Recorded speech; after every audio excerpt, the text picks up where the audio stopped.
Hi, folks. Mike Trow with a Liberty Minute. Now, in the Liberty Minute, I'm going to talk about some things that are libertarian based and where we come from. And when I start, we might as well start with one of the founders of the philosophy. That's Adam Smith. We keep getting told that only the government can create prosperity. But to Adam Smith, who said, "No society can surely be flourishing and happy, of which the far greater part of the members are poor and miserable. It is in the interest of the politicians to ensure that society is healthy." How do you do that? Do you print money and go greatly into debt? It is not by augmenting the capital of the country, but by rendering a greater part of that capital active and productive than would otherwise be so. That the most judicious operations of banking can increase the industry of the country. The way to prosperity does not lie in the hands of a government, but rather in the calloused hands of the hard-working people.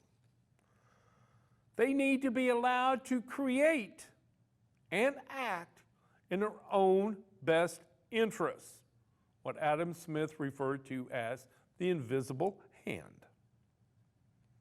But let's try another style. No, you need people to be buying and selling. And when do people buy and sell?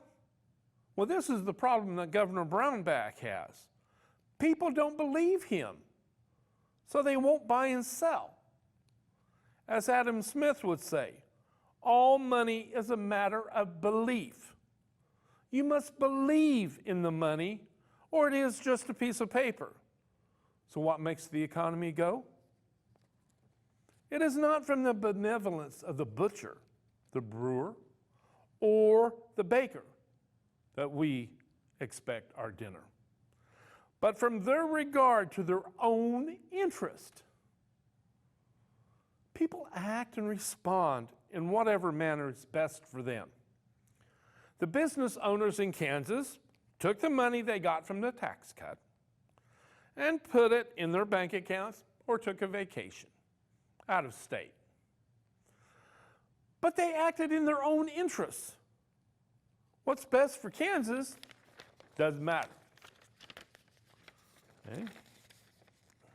It is what is best for them. All the special business people are getting here in Salina is not being done to help Salina.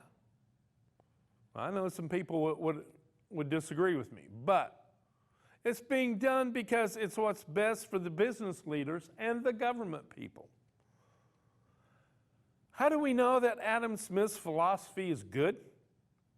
As he said himself, the theory that can absorb the greatest number of facts and persist in doing so, generation after generation, through all changes of opinion and detail, is the one that must rule all observation.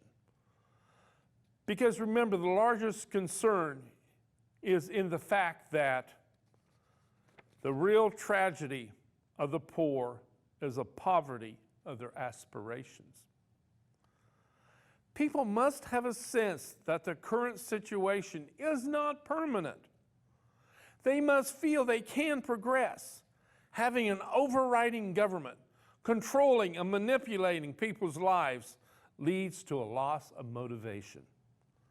Loss of motivation means less gets created, and all our lives become dimmer.